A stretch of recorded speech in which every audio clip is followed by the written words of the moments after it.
Hello everyone, my name is Heather and I'm going to be talking about the importance of communication in the workplace.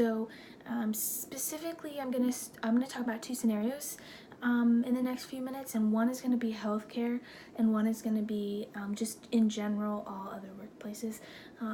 So communication is essential.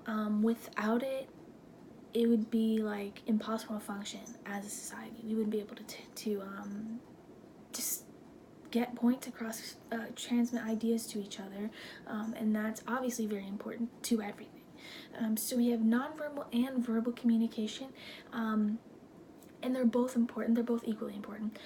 So I'm going to focus on the importance of nonverbal communication along with verbal. So overall, the overarching theme of this is that we do not have the skills we need to communicate effectively, just as is. So we have a good number of skills that we learn along the way, especially as children, but there's definitely areas that can improve. So for instance, at my job, we have a module every month that we have to do, and each month it's teaching us different skills that are parts of communication. So it'll teach you how to deal with someone who's upset about whatever, or someone who's going through something tough, and this is how you should communicate with them.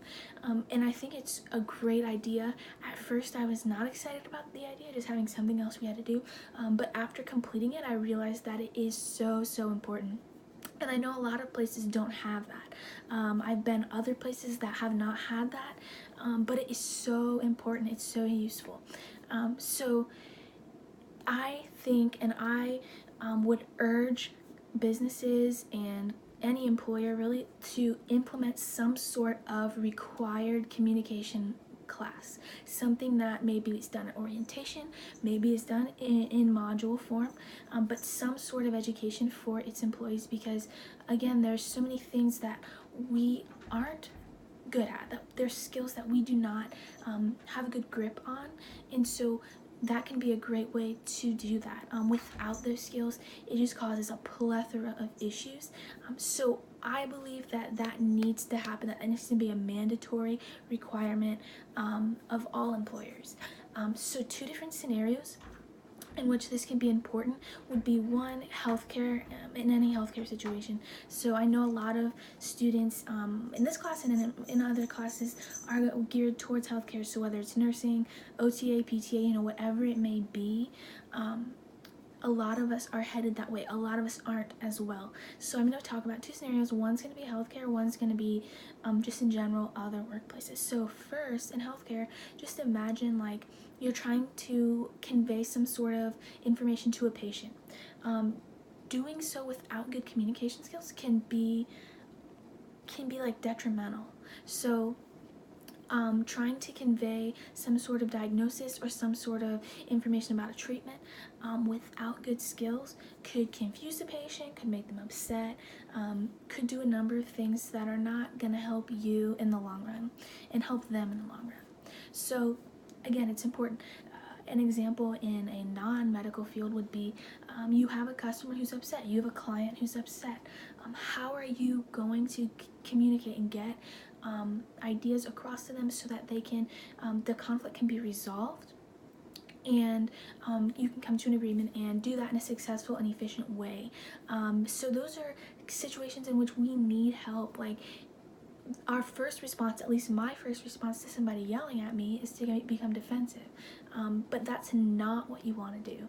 So learning skills to kind of calm a situation, and to know exactly how to deal with those situations is vital. And again, that's something that can be taught in these education classes and should be part of an ongoing education series that the company comes up with. I mean, even national programs can be created to make sure everyone's on the same page.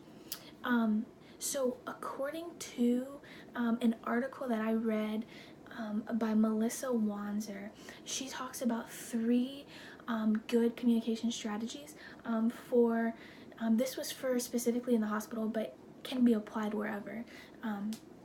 So the first two I'm gonna hit on. The third is kind of specifically to the medical field, but the first two are speaking with clarity and speaking with empathy. So we need to communicate with each other with clarity. If we're conveying ideas but it's confusing, we're really just kind of backtracking.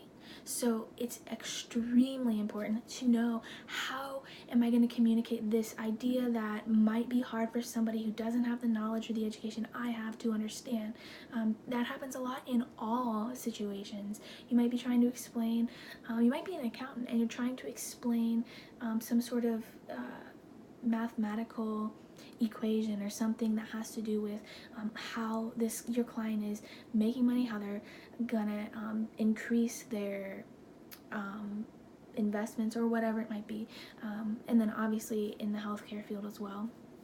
So it's extremely important, again, obviously, to speak with clarity. And in an education class or course or module, that can be something that's taught.